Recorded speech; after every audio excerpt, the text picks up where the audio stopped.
Chapter 12 शहर से बाहर कुछ दूरी पर एक बड़ी सी हाईटेक बिल्डिंग के सामने शौर्य ने गाड़ी रोक दी और सिया को उतरने को कहा। सिया ने जैसे ही उसे बिल्डिंग को देखा उसकी आंखों में चमक आ गई। यह बिल्डिंग ठीक वैसे ही थी जैसी मल्होत्रा ग्रुप की हाईटेक लैब की बिल्डिंग थी। वैसे तो सिया को मुंबई शहर के बारे में काफी कुछ पता था, लेकिन ये जगह सिया ने पहली बार देखी थी। शौर्य सिया को अंदर ले गया। जैसे ही शौर्य और सिया दोनों उसे बिल्डिंग के अंदर आए, वहां जितने भी लोग काम कर रहे थे सभी ने नजरें झुका ली। जाहिर है सॉरी से सभी डरते थे। शौर्य ने सिया का हाथ पकड़ा और ले जाकर उसे एक बायोमेट्रिक मशीन पर रख दिया। शौर्य ने सिया से कहा, तुम्हें 3 महीने तक ये लेफ्ट यूज करने की परमिशन है, लेकिन अगर तुम्हें से ज्यादा के लिए चाहिए तो तुम्हें एक्स्ट्रा कीमत पे करना होगा। सिया ने कुछ देर शौर्य की ओर देखा और कहा, ठीक है। उसे कीमत की परवाह नहीं थी, वो तो बस अपना काम जल्द से जल्द पूरा करना चाहती थी। वो दोनों जैसे ही लैब के अंदर जाने वाली थी तभी शौर्य का फोन रिंग करने लगा।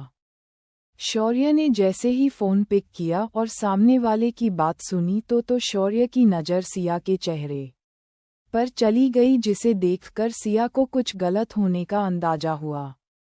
गैस करो किसने फोन किया होगा? शौर्य ने तिरछा मुस्कुराते हुए सिया को देखकर कहा। सिया उसके चेहरे के एक्सप्रेशन देखकर ये तो समझ गई थी जिसने भी फोन किया है उसके अच्छे के लिए तुम बिल्कुल नहीं किया होगा। सिया के चेहरे पर कंफ्यूजन देखकर शौर्य समझ गया उसको कुछ नहीं पता। उसने धीमे से कहा, जेल से फोन आया है, तुम्हारे साथ जो कैदी रहते थे उनके साथ कुछ हुआ है। ये सुनकर सिया का चेहरा डार्क हो गया। सिया ने अपनी मुट्ठियां काली। ये देख सिया ने कहा, कोई है जो जानना चाहता है जेल में सांप और बिच्छू कहाँ से आए? शौर्य अभी भी मुस्कराकर सिया को देख रहा था। वो इसके थोड़ा करीब आते हुए बोला, जिसने भी ये किया है वो न जाने इतनी मेहनत क्यों कर रहा है, डायरेक्ट मुझे जाकर क्यों नहीं पूछ लेता। सिया को इस समय शौर्य की सांस अपने ऊपर महसूस हो रही थी, जिस कारण उसका पूरा शरीर कांप रहा था। कुछ ठंडी सांस लेकर सिया ने शौर्य की ओर देखा, तुमको क्या करना है ये तुम्हारी चॉइस है। सॉरी कुछ देर तक सिया के चेहरे को देखता रहा कि वाकई उसे कुछ नहीं पता। फिर उसने एक गहरी सांस ली और कहा, चलो मैं तुम्हें तुम्हारा पेमेंट के बारे में बाद में बताता हूँ। पेमेंट का नाम सुनकर सिया के कदम हमने लगे, लेकिन खुद को संभालते हुए वह जाने लगी। जैसे ही सिया रिसर्च लैब से बाहर निकली तो वह टैक्सी का वेट करने लगी। वह रास्ता शहर से बाहर था, इसलिए वहां टैक्सी नहीं आती थी, इसलिए उसने पैदल ही पूरा रास्ता पर किया। सिया जब तक मल्होत्रा परिवार के बंगलों पर पहुंची तब तक रात हो चुकी थी। तब तक उसका फ़ोन कई बार रिंग कर चुका था, लेकिन उसने रिसीव नहीं किया। जैसे ही सिया ने घर के अंदर कदम रखा तो पूरा मल्होत्रा परिवार लिविंग हॉल में बैठा हुआ था और परेशान सा लग रहा था। तभी वीर उसके पास आया और उस पर भड़कते हुए बोला, कहाँ थी तुम और फ़ोन क्यों नहीं उठा रही? तुम जानती हो हम कितने परेशान थे तुम्हारे लिए।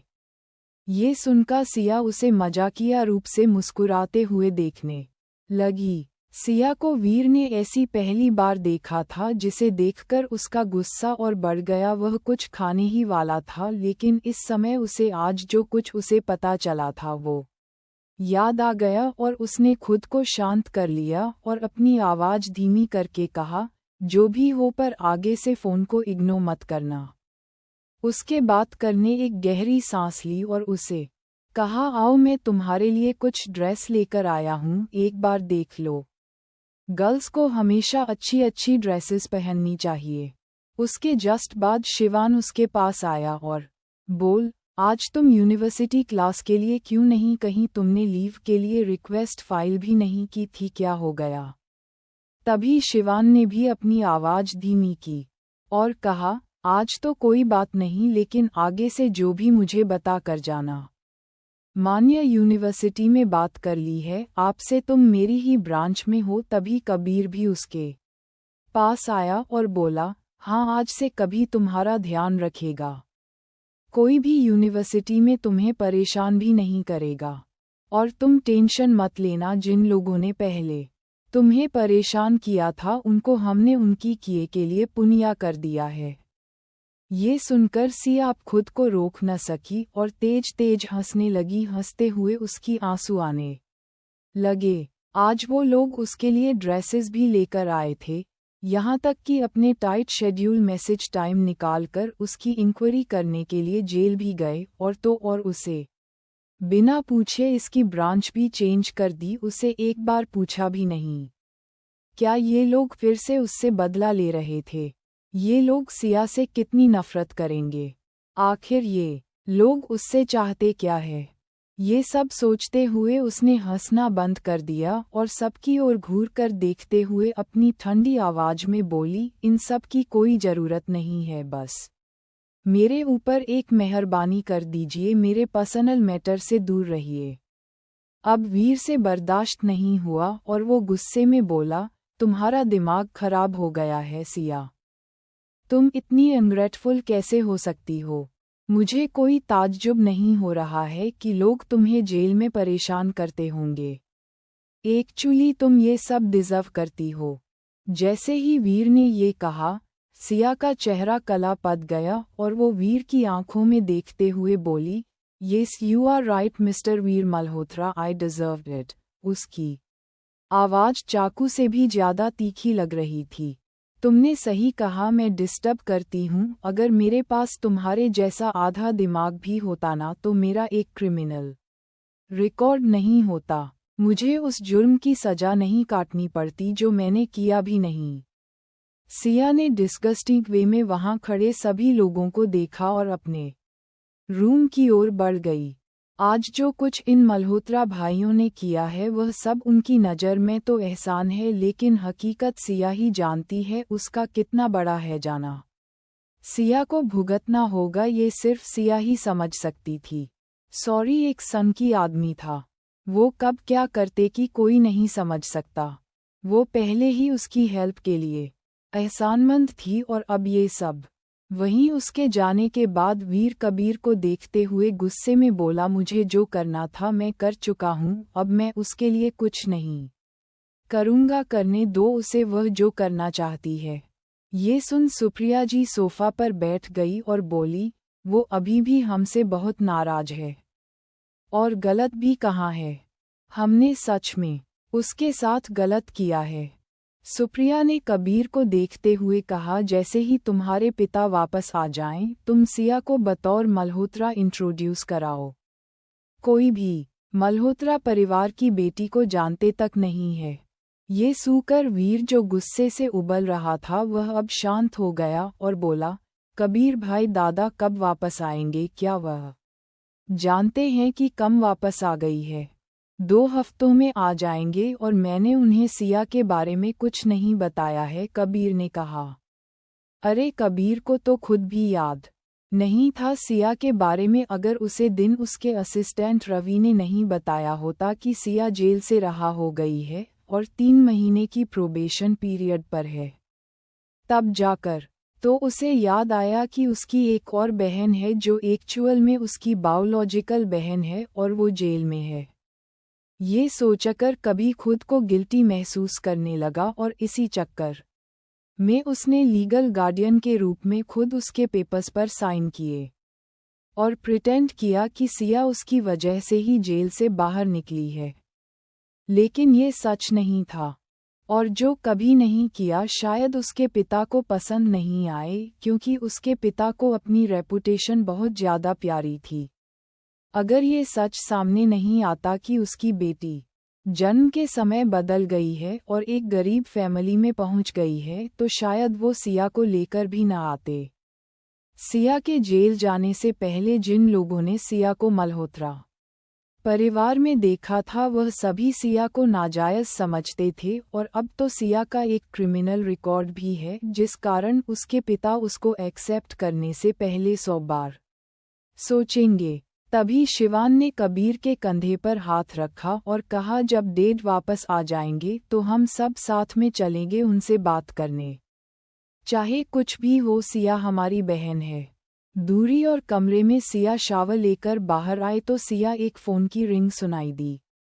फ़ोन पर राघव का मैसेज था जो फोरम पर था। वो मोहन के बारे में था। मोहन को इंटरोगेशन के लिए कम से कम 2 हफ्ते तक लॉकअप में रहना पड़ेगा। सिया ये देख सरप्राइज थी। उसे एक्सपेक्टेशन नहीं थी कि इतने लंबे समय के लिए मोहन जेल जा सकता है। जरूर इसके पीछे राघव ने ही कुछ किया होगा। इसके लिए वह राघव को थैंक्स कहना चाहती थी, लेकिन कॉल करने से पहले हिचकिचा रही थी। तभी उसे याद आया उसने तो राघव को ब्लॉक कर रखा है। ये ध्यान में आते ही उसने सबसे पहले उसका नंबर ब्लॉक लिस्ट से हटाया और कॉल किया। कुछ रिंग जाने के बाद राघव ने फ़ोन पर कर लिया और कहा, क्या हुआ? सिया ने कुछ देर की चुप्पी के बाद भी कुछ नहीं कहा। तभी उसे पीछे से लड़कियों की आवाज़ आ रही थी। ये सुन सिया ने सोचा, शायद उसने गलत समय पर कॉल किया है। ये सोचते ही उसने कहा, नहीं कुछ नहीं, और कॉल कट कर दी। राघव इस समय एक क्लब में था। उसके साथ एक आदमी भी बैठा हुआ था जिसका चेहरा अंधेरे में दिखाई नहीं दे रहा था, लेकिन उसके बैठने के स्टाइल और पहनावे से पता चल रहा था वो भी कोई मामूली इंसान नहीं है। 3 साल हो गए तो मैं उसे ढूंढते ढूंढते, क्या तुम्हें वह अभी तक नहीं मिली? जिस पर राघव ने कुछ नहीं कहा। राघव को कोई जवाब ना देते हुए देखा उसे आदमी ने कहा, तुम कब तक उसे ढूंढने वाले हो? ये सुनकर राघव ने एक नज़र उसे देखा और कहा, मिली थी कुछ दिन पहले लेकिन फिर गायब हो गई। मैंने उसे ट्रैक करने की कोशिश भी की तो उसकी लोकेशन यही मुंबई की दिखा रहा था। ये सुन वो आदमी हंसते हुए बोला, तू उस रोज के साथ इतने ऑब्सेस्ड क्यों हो? क्या तुम्हारे लिए वह इतनी ज़्यादा इम्पोर्टेंट है? उसे आदमी की बात सुनकर राघव हंसते हुए सिगरेट का धुआं छोड़ते हुए बोला, वो जीनियस है। उसी रात सिया को शौर्य का मैसेज भी आया था, अभी नीचे आओ। ये पढ़कर सिया ने अपने रूम की बेडरूम से पर्दे हटाए तो देखा बाहर शौर्य की कार पार्क थी। ये देखकर उसने एक पल के लिए अपनी आंखें बंद कर ली और खुद को हिम्मत देते हुए कहा, you can do it Siya. Siya ने अपने कपड़े चेंज किए और बाहर निकल गई। करके सभी मेंबर अभी अपने अपने रूम में थे, इसलिए उसे किसी ने ना तो देखा ना ही किसी ने रोका। सिया शौर्य के गाड़ी में जाकर बैठ गई। रात के अंधेरे में शौर्य की गाड़ी गायब हो गई। कहाँ लेकर गया है शौर्य सिया को? क्या शौर्य मल्होत्रा भाइयों का गुस्सा सिया पर निकलेगा या होगा कुछ इंटरेस्टिंग? जानने के लिए सुनते रहिए मेरी कहानी की अगले चैप्टर। दोस्तों, अगर आपको कहानी पसंद आ रही हो तो मुझे कमेंट करके बताइए और मेरा चैनल को लाइक, शेयर और सब्सक्राइब करना न भूलें।